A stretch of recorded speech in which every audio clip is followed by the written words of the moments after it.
Hello chess friends and welcome to Jozarov chess channel and welcome to a truly amazing game from the round 7 of the Tech Mahindra Global Chess League tournament in 2024. On the first board between the teams Grandmasters and Alaskan Knight, we have the amazing match between the legend of the sport Vishy Anand against Anish Giri. So far, the Alaskan Knight, where Anish Giri is playing on the first board, are in the lead. They haven't lost so far any matches. They have, I think, great chances to win the whole thing. Here also, and for this team, Nordirbek is playing also the top Grandmaster Jozarov. So I think if they continue to play like this, they will be probably the winner of this amazing chess event. And let's repeat again, the tempo of this games is 20 minutes on the clock without any increment. We have seen many epic stuff here already, where the pieces are falling all over the board under time pressure. So I think it's a dynamic tournament, a little bit different than the usual stuff that we see. I think it's really great tournament, especially when legends like Vishy Anand are playing also in this amazing tournament. So let's see now what happened on the first board. Grandmasters against the Alaskan Knight with the white pieces here. Vishy opened with move e4. Anish's response was e5. After a couple more moves, we are now in the burden defense of the Lopez theory, and now d3, pretty standard stuff. d6 here by Anish Giri. You could try maybe here immediately bishop takes e6, b takes e6 to mess up the pawn structure, but I think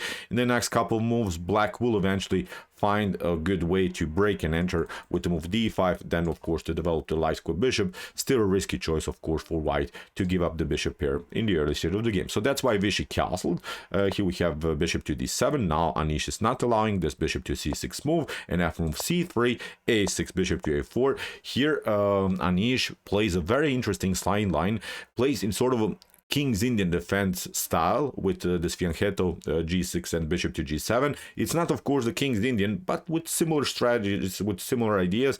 Basically, what you're trying to do is to get your knight somewhere from the f file, and then you start to push f5, f4, and then start to play kingside attack. We have now rook to e1 by Vishy, bishop to g7, and now d4, immediately breaking now in the center of the board. After move castling, Vishy prevents now the move bishop to g4, here maybe by Anish, but what, for instance, I would have played, I'm not saying maybe this is better or something, but I would maybe go here with the d5, and then after something like knight to e7, I would get rid, for instance, of this light square bishop. In this King's Indian structures, the light square bishop of blacks is simply the best minor piece. So after move d5, I think here Vishy could have already traded off a very important piece of blacks, and now in this scenario, black would then continue with the bad bishop on g7. So I think maybe also an interesting line here for white. But okay, h3 also pretty solid here. Of course, we have now b5, bishop to c2, and now rook to e8 by Anish, connecting now everything here around the square. e5, knight from b to d2, for knight from b to d2, knight to a5, and now b3, preventing in some lines, of course, also the hop of the knight on c4. Now we have c5, pretty standard idea for black here in the Ruy Lopez theory, trying, of course, to search for a clarification in the center of the board. d5 by Vishy. Vishy has now the space advantage in the center of the board, which is of course a tiny little strategic advantage now in white's position. And now Anish plays, I think, a nice interesting positional move, which I really liked. He plays now the move bishop to h6, because in this blocked pawn structures, when the position is really static in the center of the board, then you always evaluate your bishop strength. And we mentioned also in this potential scenario where the light square bishops could be off the board, that black could be left then with a bad dark square bishop. So with this move bishop to h6, Anish is waiting Vishy to move somewhere, the knight for instance on f1, and then he will eventually give up his bad bishop for a very good bishop then of white, the bishop on c1. And then in a potential trades of dark square bishop, actually white would then continue with a slightly worse bishop, because the light square bishop of white is then simply blocked out by its own pawn. So very interesting strategic play so far by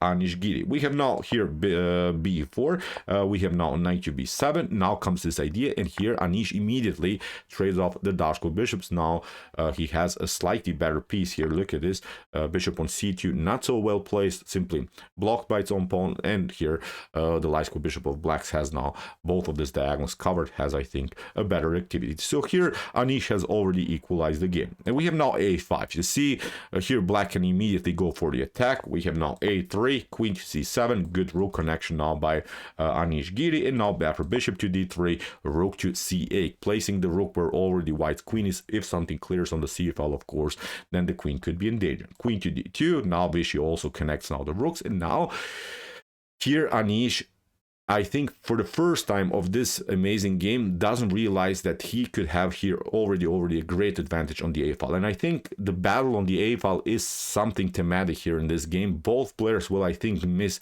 many times their chances on the a file. Here the best way for Anish would have been to move rook to a7, simply continue to pressure here the a file with a potential rook to a8 move. And then after something like knight to a3, knight to e3, you play something like this, rook to a8, and then after queen to b2, you see white would be always stuck here to the defense of the back rank, would always stuck also to the defense of the rook on a1. And now I think black can also go with c4, a takes b4 is an opportunity, knight to h5, knight to f4. Many great moves are possible, I think, here already for black. But Anish, instead of rook to a7, played now knight to d8, which is not a good choice, which gives here Vishy immediately the opportunity to clear everything on the queen side, to solve his tactical problems on the a file with the move b takes c5. That was now Vishy's best move. And then after something like d takes c5, you have this opportunity, c4. You can immediately neutralize every threat on this side of the board, and actually you are continuing the game with a strategic advantage, with the supported pass pawn. In a potential endgame, a supported pass pawn should be winning. So here after move b takes c5, you see here if you take now with the queen, then queen to h6 could be very dangerous. Knight is coming into the game, so that's why very nasty position then to defend here for Anish Giri. So here after knight to d8, unfortunately for Vishy, he didn't play this move b takes c5. He played now rook from e to c1, also a solid move, of course, threatening some attacks against the queen on the c file. And now Anish finally locks out now the c file, bishop to c2, knight to h5. Now Anish goes for the f4 square, king to h2, and now f6, keeping everything on dark squares. This is the way to go when you have a light square bishop on the board. Then of course you are keeping your pawns on this opposite colored square. So far good play by Anish Giri. Also g3, preventing knight to f4, knight to f7, and now knight to e3. Although again, it seems so that nothing dramatic can happen on the a file. Again, Anish, I think, should have gone into this line, a takes b4, then simplifying the game, and then with rook to a7. Again, I would say Anish would simply win the battle on the a file, and then if you maybe trade off the rooks here, then the queen is coming into the game. We will eventually play rook to a8, and there's not so much that can be done now. As I said, white is simply losing the battle on the only open file. But instead of this move, now Anish played rook to a7, a slightly worse move order, because here again Anish Giri didn't play the optimal attack. Here Vishy has immediately the opportunity to play b takes a5, which Vishy unfortunately missed. B takes a5 would again solve now all of the tactical problems on the a file, because after rook to a5, a4, you can now split the pawn chain that black has here, and now you continue with the pressure against this weak pawn on a4. You are down a pawn, but you have now a great initiative, and eventually I think this pawn will be taken. This pawn is weak, and white would have, I think, a beautiful game for sure. So instead of this move b takes a5, Vishy played bishop to d1, retreated simply with this bishop, which was not a good choice. Now Anish has here the opportunity to attack the a file, and again Vishy doesn't react correctly on the a file. Here again a4, simplifying the game. Whatever happens, for instance a takes b4, you can now play something like c takes b4, and again if something like b takes a4 happens, then the weak pawn on c4 is something that bothers now white in the black in the continuation of the game. The knight will eventually take out this pawn. Then the d6 weak is, I think, also some strategic disadvantage in black's camp. So here in this particular position, that unfortunately for Vishy didn't happen here. White should be much better. So here instead of a4, Vishy played the rook to b1, and now he finally lost the battle on the a file. Now finally Anish took, and now he has here the opportunity to, of course, get the rook on a2 and simply threaten here the second rank. So here Anish played knight to g7. First of all, we have h4, rook to a2, rook to c2, and now rook to a3. Here Anish doesn't want to trade off anything on the a file because that's the file where he has an advantage. Now we have knight to e1, queen to d8, rook to b2, and now f5, simply putting more pressure here now. Like in the common King's Indian, you know the grip, as we have mentioned at the beginning, you are trying to remove something from the f file, and now you continue the pressure. f4 is, for instance, also a huge positional threat now for white. So that's why e takes f5, knight to f5, knight to g2, knight takes e3, knight takes e3, and now queen to f6. Anish is controlling now the dark squares. He has a great grip, has a great bishop that will eventually come into the game. Rooks are very active, as we mentioned here. Black is already taking over in the position. Nothing spectacular, but I think we can agree black should be better here for sure. Knight to g4, and now a great move, bishop to g4. After bishop to g4, here Anish relies simply on this positional idea that his knight is supposed to be better in these block positions. Now I think we can agree here that this knight will eventually find its way into the game, especially after potential e4 and then knight to e5 and then attacking the pawn on c3. That's now Anish Giri's main plan here in this position. So here king to g7, first of all getting out of the pin. We have now queen to e3. Although probably bishop to e6 is the only way here for Vishy to survive somehow this attack. He has to play now, I think, bishop to e6 in order to somehow maybe get rid of this very unpleasant knight.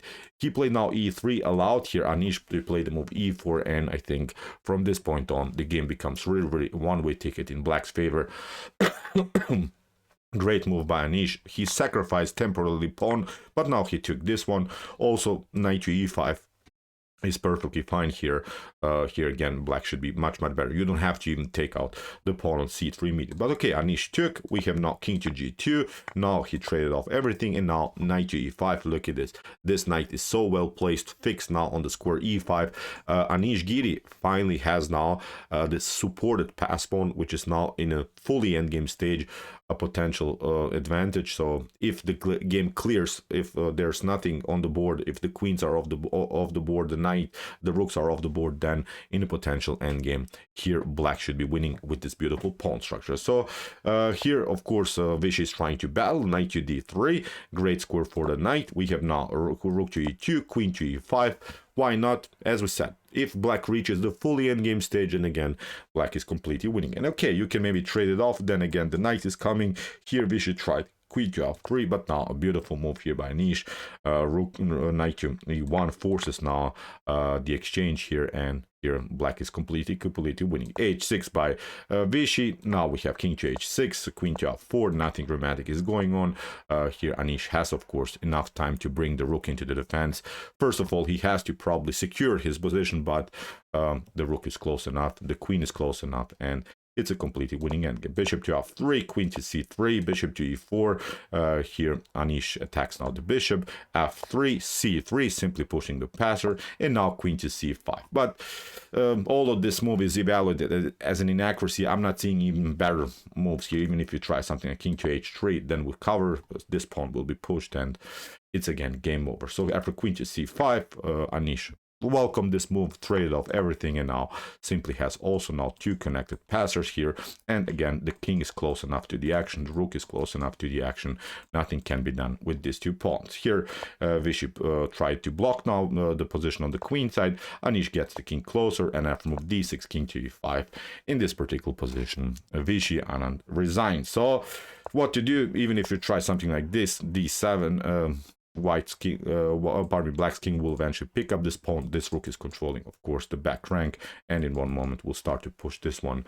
Game over here for white. So great game by Anish, incredible stuff. But I think this was really thematic, this beautiful battle on the a file, how to make progress, how to solve the tactical and positional problems on open files. I think very thematic game. Both of them had great chances. Anish also on the a file, Vishy on the a file. So it was really a beautiful instructive game by these two top grandmasters. So okay, I hope that you enjoyed this game. Let's see now the current standings of this event. So far here the Alaskan Knights are in the lead. So the club that in which Anish is playing is now winning everything. They played only one draw and have now 6 wins out of the first 7 rounds. Incredible performance. Another big Jozarov is playing great chess also in this event. Jozarov also very strong. So in the next couple rounds, if nothing dramatically changes, here the club Alaskan Knights will probably win this beautiful